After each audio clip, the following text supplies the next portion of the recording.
Alright guys, so the event that just happened in Fortnite was crazy. It was so much fun and so much happened that we have to go through and try and explain here. Because, I mean, there's a lot of things going on. You may have known that there was like this butterfly thing, this other world that you got teleported to. And then of course we have a ton of new changes to the map and some other interesting things. There was just so much going on, so let's try and explain it here going through all of the clues that we have and then go through a bunch of theories and guesses of what I think is going on here. And also I'll go through my view of the event quick in case you missed it, or if you want to get a different view and see if it was different from your view. So yeah guys, if you enjoyed today's video or are just hyped for this entire event that just happened, be sure to hit that like button down below. On top of that, be sure to comment, were you able to make it into the event and witness it? What was your favorite part about it? Leave those comments down below. But yeah guys, let's go ahead and get into it. And actually, before we get into like the different clues and the theories that I have about what exactly happened, let's first go through the overview of what exactly happened, like the event itself. I was able to get in game and get a pretty good view of everything that went on. So let's go through like the summary of things that happened, and then we'll go through them in more detail and try to figure out what everything means. But yeah guys, so first of all, you hop into game and things are pretty much normal. Obviously we knew that the cube was cracking a bit. Yesterday it dropped something like into Leaky Lake, like into the little vortex, and then it seemed to, you know, be changing up until the event itself started to happen. Now once the event happened, the cube started to spin and like charge up and do a lot of stuff, and then when it finally charged up, everything went to a white screen and all of the players in the lobby got teleported to this other like dimension, this other world. And this is very important, we'll try to explain more of this. But yeah, just notice like all of the crazy things that are going on, and again we'll go into more detail about the individual things. But then after that, this like butterfly thing started to appear, and then your character like went to touch the butterfly and then things teleported back, and then we got this new version of Leaky Lake. Now with that being said, there's a few things to go through with this brand new Leaky Lake as well, and what it may mean. So yeah guys, that is the quick overview of the event itself in case you missed it. But let's go ahead and jump into it here with the first thing I want to talk about. And again, these are some clues and theories, and since some of them are theories, they're not confirmed, but it is fun to try and figure out what is going on. So the thing I want to talk about is that other world or dimension that you got teleported to during the event. Like, there's a lot of things going on there that we need to try and dissect. But before we get into that, something that builds up to this is what happened before the event even started. Obviously, you guys know that the cube was going around like seemingly charging up from different things. Like, it even had those mini islands come to charge it up at one point. The corrupted zones seemed to have an effect on it and stuff like that. But what I found very interesting that you may or may not have noticed is that yesterday the cube started to like drain that energy into Leaky Lake. Like, here's a little video from yesterday that I recorded in case things changed a bit with the cube, and they did. As you can notice, it's like pretty much fully glowing except for the top little piece. Now then, when you compare it to today, right before when the event happened, you can see that it was indeed seemingly draining that energy down into Leaky Lake itself. So that is a big clue. That definitely means something, and we'll have to sort of circle around back to that in a little bit here. But again, it did sort of drain that stuff down into the lake, and then when it was done draining, that's when the event started and led us to our first little piece of the event, which was the cube like spinning up and stuff like that. Now as for sort of like half a clue maybe, I still want to mention that the cube actually, it didn't turn like purple or anything when it actually like teleported everybody away. Or I mean, it charged up a little bit purple, but mostly it charged up in like a different way, almost like more silver, which I can't quite remember if it's ever done that before. So leave your comments down below if you remember it doing that. I don't know if it's a huge deal, but it might have something to do with like the other dimension or other world, and that sort of silverish and also the different way it charged up maybe means something along the way. So yeah, I did just want to note that, but let's real quick move into something here that has to do with the other dimension, or in other words, the other world. So first of all, when you get teleported here, like what exactly is this place? Again, I do think it's like a separate dimension or world. I mean, this isn't anything you would see on Earth or anything like that. So I mean, it's got to be something like a separate dimension. But just take a look at the design of everything. I mean, you've got these pipe type things moving forward, you've got these glowing circles in the air, and everybody's floating. Obviously you don't float on Earth, so this has to be some sort of separate dimension. Again, so that is an important thing to take note of. However, with this, what I find kind of interesting is that the design of this area sort of seems similar to the vortex that appeared in Leaky Lake. Obviously in this other dimension you have that sort of similar hole in the center, and then Leaky Lake you had the vortex in the center. So it does seem oddly similar. Maybe that's just a coincidence, but if if it isn't a coincidence, maybe this is an alternate dimension of the Fortnite world itself. So this is technically like Leaky Lake, I guess. Again, that's just a possibility, but it would make sense for some other things that this is sort of like a utopia where everything is absolutely perfect. And that sort of leads me into my next point here, which is one of the biggest clues we had from this event, and that is the butterfly. That is right, guys. This butterfly was crazy, and it just has to have a meaning here. Now, I think that meaning could be a couple of different things, but the first thing I want to talk about with this butterfly, the first clue, is that it's very clearly a rift type butterfly, if you know what I mean. Like, the design is very similar, reminiscent of the rifts. In fact, I'd say they're really, really close together. And guys, obviously, what does that mean? What are the rifts known for? They're known for, first of all, teleporting things. That's an important thing to take note of. And when, like, your character touches the butterfly, they teleport back to the world. So that's like one connection between our world and this little butterfly rift. But the other thing, which I think is even more important, is that the rifts in the Fortnite world seem to teleport things between dimensions or timelines. And I'm thinking this is more dimension based, simply because that's sort of what we've seen from rifts in the past. Ever since the start of season 5, we had the rifts teleport a bunch of different things to the Fortnite map that we know, like the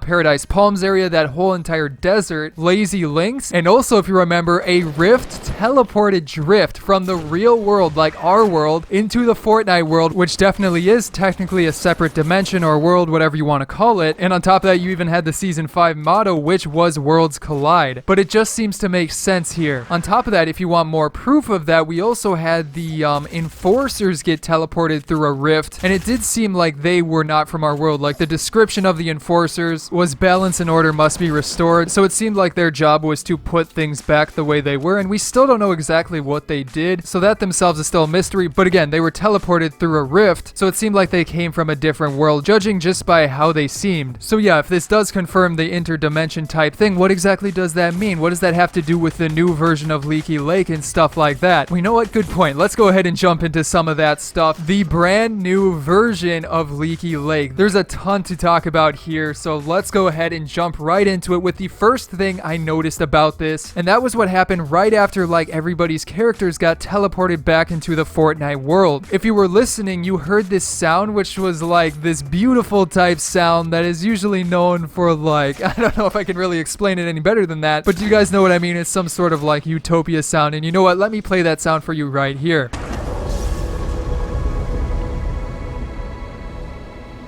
But yeah, it's like this very beautiful sound, which is a stark contrast to like the darkness that we've had from the cube and Fortnitemares and stuff like that. So that is a very important thing to take note of, because on top of that, you also have this whole entire area, which is very opposite of how it was like earlier today. When the cube was floating things around, it looked very dark. When you shot the cube, it would even do damage to players. And also we had like the cube monsters all around the map trying to attack us. It was a very dark world, but as soon as everything got teleported back here, it suddenly turned to all of this beautiful stuff. And that is obviously my next clue here. I mean, you take a look at Leaky Lake as it is now, and things are just, you know, sort of beautiful. There's a ton of bright grass. There's a ton of flowers. It's sunny, you know, when the sun's out. I mean, obviously, but it just seems very, very happy. On top of that, you also have the rainbow above Leaky Lake. I mean, what could be more happy than a rainbow? And it's such a beautiful looking rainbow. But yeah, so first of all, you have that like utopia beautiful sound, you have the flowers all around, you have the happy looking waterfalls, and you have the rainbow, which is a direct contrast to earlier today when it was mostly dark, foggy. The cube was very menacing. We had these cube monsters everywhere. That is a huge change. So this leads me to my next point here, and sort of my big theory. Could it be possible that the cube was actually trying to help us the entire time? And I know that might not make sense, but in other words, could the cube possibly have been trying to absorb a bunch of the darkness in the Fortnite world and try to send it away so that the Fortnite world could be made more beautiful and more like perfect, so to say, more friendly, stuff like that? Because why else would the cube do all of this? I mean, it went around the map for quite a long time, and it seemed like it was instead trying to destroy the world. Obviously, we had the corrupted zones, and the corrupted zones are still around. I made sure to check that. We also have the shadow stones, so maybe there is still like a little bit of darkness left over from that. But getting back to my point, yeah, the cube went around, and it seemed to be be charging up. But what if instead of charging up, it was actually absorbing darkness? And when we thought it might be absorbing darkness to destroy the world, instead it was actually trying to absorb it to maybe save the Fortnite world. And that leads me back to my other point where it seemed to like drain the darkness into the vortex of Leaky Lake. So it was like it absorbed everything and suddenly put it all away. So maybe then on top of that, it was teleporting that stuff to the other more perfect dimension where it could be handled and dealt with. And overall, it took it away from the Fortnite world. So again, it could be a more beautiful Fortnite world. So yeah, that is my overall guess and theory. And again, it is just a theory. It's not confirmed, but it's fun to try and figure out exactly what is going on here. And there's actually this other pretty important thing that I want to talk about here. But first of all, I'd love to hear your guys' opinions on that. What do you think exactly is going on? Do you think that's the most likely theory? We'll probably be seeing more when Hunting Party is released later this week. But I am curious to see what you guys have to say. On top of that, there's also this other thing I want to point out real quick. And big thanks to Nosies on Reddit for pointing this out. But I have really no idea what this could possibly mean. But it's very, very interesting. So basically what I'm talking about here, it's this little secret mini cube. That's right, there's actually a mini cube somewhere else on the map, and it's actually at the old superhero's mansion, the one that is now pretty much destroyed. If you go over to that mansion and then go into the basement again where the other superhero stuff used to be, you'll find this chair in the center of the room. Now, if you take a look under the chair, you'll notice this floating mini cube under there, and that itself is something that is very interesting. Now, it doesn't seem like the big overall cube that we just talked about a ton, because this one is more gray where that one's more obviously purple. But it is interesting that, first of all, it's floating, and second of all, what is it even doing here? And third of all, why is it so small? What exactly does this thing mean? So again, I really don't know what this means. If you guys have ideas, leave them down below in the comments. But I wanted to bring that up in case it has something to do with the overall things that are going on with the map. But yeah, guys, that is going to be it for today's video. I hope you enjoyed it, and if you did, be sure to subscribe for more fun videos coming up in the near future. On top of that, you can check out some of my previous videos here, such as on the left, going through a bunch of changes in the recent update, and then on the right, my week 6 challenges guide. But other than that, I hope you enjoyed this video, and I will see you in the next one.